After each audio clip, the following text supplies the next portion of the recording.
Assalamu alaikum everyone, my name's Farah Halabi and I'm a professional Muslimah life coach.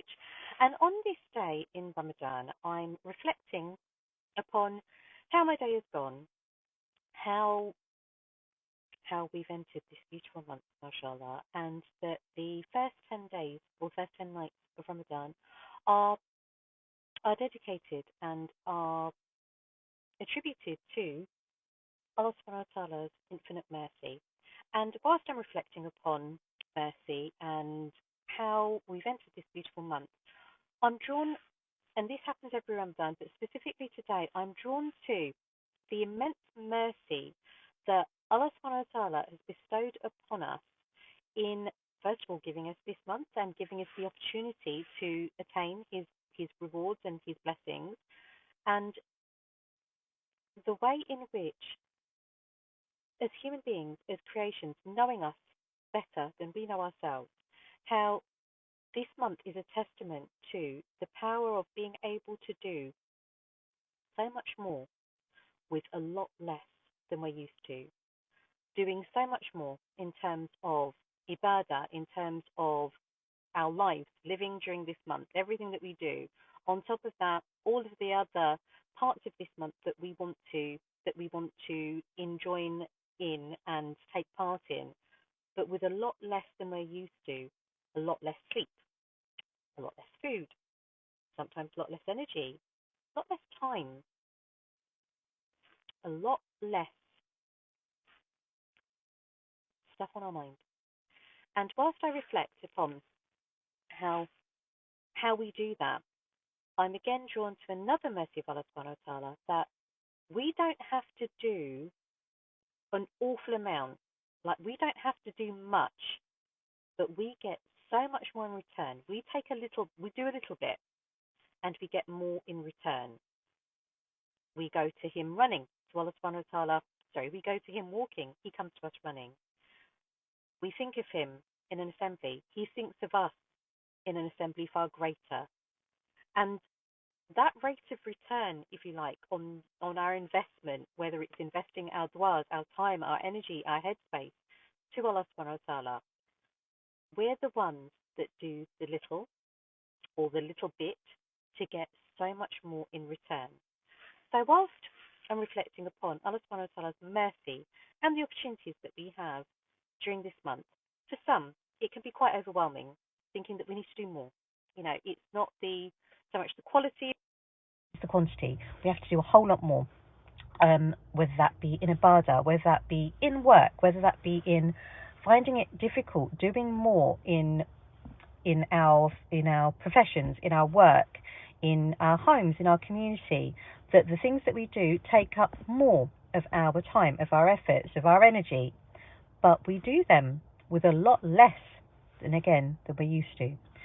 So whilst reflecting upon this, I'll ask you, does Ramadan overwhelm you in terms of when you think to yourself that you have to do so much, and that so much becomes too much almost, that it becomes too overwhelming to even start, or you feel like you're playing catch up already, or in some cases you feel that it's a non-starter, that already, however many days in you're in now, almost like you're failing Ramadan.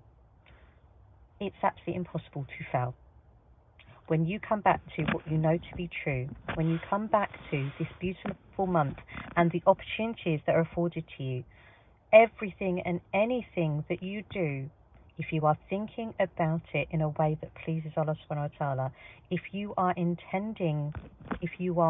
choosing that your actions, whatever they are, small, big, lots or little, are in the endeavour of pleasing Allah subhanahu wa ta'ala, that's the best use of your time. That's the best use of the energy that you have at the moment that you decide to do that. It's the best use of the way that you focus your mind and choose to direct your thoughts, your intentions, your du'as towards what is pleasing to Allah subhanahu wa ta'ala. But if you get so overwhelmed with thinking you should be doing more, you aren't doing enough, whatever it is that you're doing isn't right or isn't good enough, and you would like some help to really make sense of it, order it, and take management and leadership of your choices, of your priorities, of what you want this Ramadan. Let's talk. If you're a professional Muslim woman and you are struggling and you want to have a wonderful Ramadan, you want to be, you want to be at the top of your game, you want to experience this beautiful month in the most connected way, but overwhelm is getting in the way, overthinking is getting in the way, that fear of failure, that fear of not being good enough, that fear of not doing enough, it's all getting in the way. I have something that can help you. Sign up in the link in the comments for a consultation to find out how working with me one-to-one in my program can help you overcome all of those overwhelming challenges, freeing you to have the most connected, the most amazing Ramadan ever, inshallah. If I can leave you with one word, when you think about Allah subhanahu wa ta'ala's mercy, especially in these first 10 days, what comes up for you when you think about Allah subhanahu wa ta'ala's mercy and transferring that into the mercy that you have for yourself?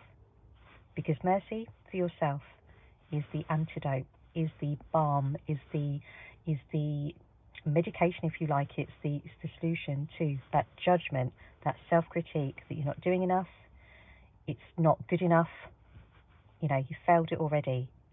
When you are merciful to yourself, when you understand what you're doing and taking stock and doing what you can with what you've got at the moment that you've got it, whether it be time, energy, headspace, intentions, dua, whatever it is that you can do, if it is with the intention of pleasing Allah subhanahu wa ta'ala, not only is that great, that is more than good enough. That is fandabidozy. If you want some help with that, not the fandabidozy part, but if you'd like some help to overcome the overwhelm, to overcome that feeling of not good enough, let's talk. The link to be able to book a consultation is in the comments. And